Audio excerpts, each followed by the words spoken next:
Président russe qui sort, qui salue l'hôtesse, et dans un protocole effectivement très exact, et alors là, il descend de telle sorte qu'il posera sur le sol des États-Unis d'Amérique le pied au moment sans doute où Donald Trump l'accueillera. Et c'est ce moment qui effectivement restera dans les documentaires d'histoire, dans les annales. Voilà, tapis rouge pour le président russe, et ce tapis rouge évidemment, de même que Khrouchtchev avait été accueilli comme ça par Eisenhower en son temps. Et là, la mise en scène, effectivement, est très... Regardez, ça a été très étudié, c'est-à-dire qu'il marche, il n'a pas accueilli tout à fait au bas de la passerelle, c'est-à-dire il y a une sorte de gradation extrêmement bien pesée, Jean-Guy. Oui, tout à fait, tout à fait.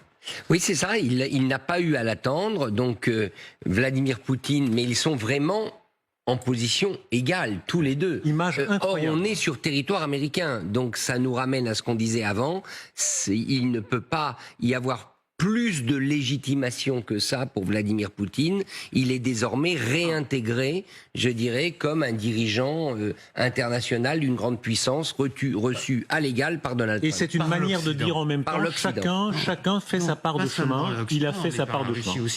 En Russie aussi. Dans la Russie aussi. Voilà, et là c'est le moment effectivement où aura lieu la poignée de main qui sera saisie par les photographes.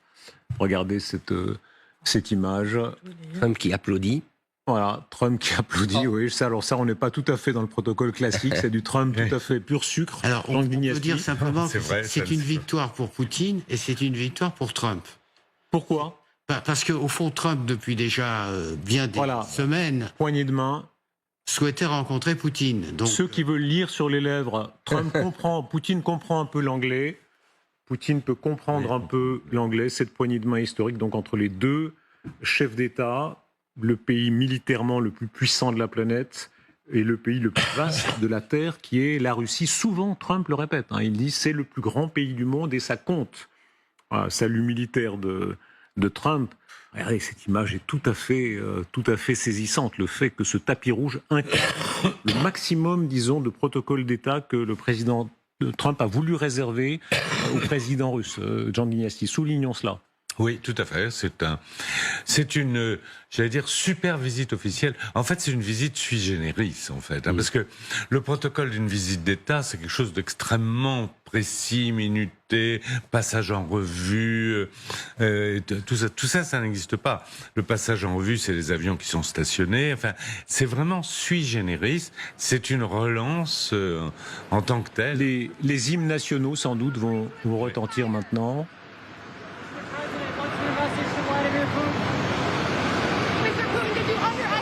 Voilà, repoignée de main. Ça, c'est pour les photographes. Pour les photographes, évidemment. Alors, et ce geste un peu étrange de Poutine qui semble dire... qui crie ou quelque chose. Ah oui, il a voulu dire « je n'entends pas la question ». Voilà. Et maintenant, donc, il l'emmène vers ce qui devrait être une première rencontre avec cette haie d'honneur des avions de guerre. C'est quel avion de guerre là qui est là ? Oui, apparemment des F-30. Je crois des F-35, mais on m'a dit des F-22. Des F-22 plutôt. Plus grands, oui. Oui, des F-22 Raptor. Donc, et ils montent ensemble, dans la même voiture. Dans la même voiture. Ça, est-ce que c'est protocolaire, Jean Guignasti ? C'est pas tout à fait classique, ça, dans la même voiture. Ça dépend. Ouais. Non, ça dépend. Si, c'est tout à fait envisageable. En tout cas, dans une visite d'État, ils sont ensemble. Voilà, c'est ce qu'on appelle la bête. Je ne sais pas si vous voyez l'épaisseur des portières blindées, où on voit que là-dedans, ça doit être un peu... le son doit être bien étouffé, disons. D'un autre côté, j'imagine que l'aéroport est déjà suffisamment gardé, mais enfin, disons que c'est une garantie supplémentaire. Voilà, il est vraiment accueilli. Tout ce qu'on vient de voir est tout à fait vertigineux parce que c'est vraiment l'accueil maximal qui est réservé au président russe. Et on voit à quel point tout ce qui s'est passé depuis des mois avec les hauts et les bas quand même s'efface devant la puissance de cette image, Richard Verly. Oui, et puis quand même, deux éléments qui nous ont tous étonnés. D'abord, le soin qui a été apporté pour que les deux présidents se retrouvent à terre, si je puis dire, après avoir descendu leurs escaliers respectifs, pour que Donald Trump n'attende pas. Ensuite, quand même, on a vu l'accolade sympathique. Vladimir Poutine, il a le sourire. Donald Trump qui fait un applaudissement, comme vous le disiez, Darius, c'est pas du tout diplomatique. Bref, et ça finit ensemble dans la voiture.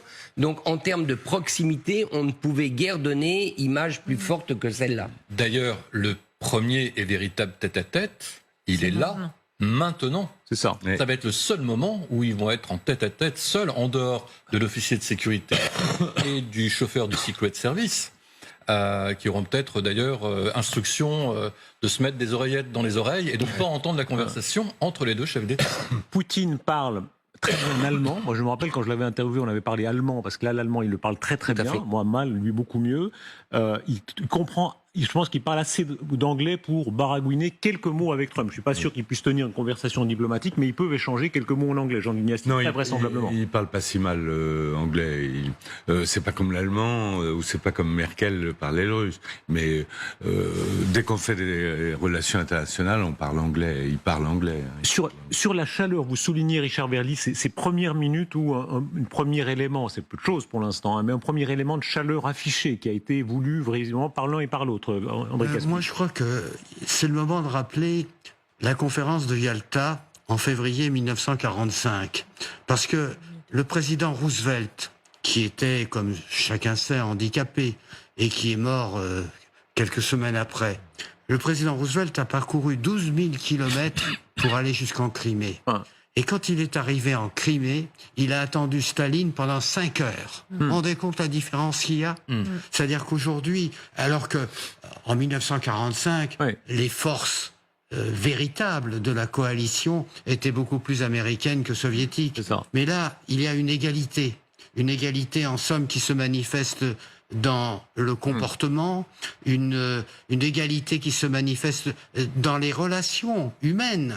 Et c'est quelque chose de complètement différent de ce que l'on peut apprendre dans l'histoire des relations entre les États-Unis et la Russie. La Russie est traitée comme une très très grande puissance. Rappelez-vous toutes les rencontres précédentes où Trump va simplement attendre à la porte de la Maison-Blanche les uns après les autres selon un protocole à peu près immuable, que ce soit le président Macron, Madame Meloni, le président Zelensky, etc. Là, c'est tout autre chose. Il y a une mise en scène maximale. Oui, alors dans le cas de Zelensky, en plus, on sait comment ça s'est passé ensuite. Donc le contraste entre les deux scènes, il est absolu sur l'aspect historique. Et je suis étonné qu'on en ait peu parlé, mais on est quand même une journée historique, puisque le 15 août, il y a pile 80 ans, c'était la fin de la Seconde Guerre mondiale avec la reddition du Japon. Oui. L'empereur du Japon faisait son allocution radiophonique pour annoncer la cessation des combats. Et donc, c'est aussi un jour historique pour ces deux vainqueurs de l'époque, qui étaient côte à côte, les États-Unis et l'URSS. Vous avez raison, mais d'un autre côté, aujourd'hui, aux États-Unis, on ne se vante pas trop de l'utilisation des bombes atomiques. Donc, c'est vrai, c'est la reddition du Japon, c'est la fin de la Seconde Guerre mondiale, mais dans des conditions dramatiques, surtout pour les Japonais, bien sûr, mais qui ne font pas partie, si l'on peut dire, de l'exaltation patriotique. Et d'ailleurs, c'est une base qui a servi contre le Japon et qui a été aussi une base d'interopérabilité entre les Russes et les Américains. Il y a des pilotes russes qui sont enterrés sur cette base.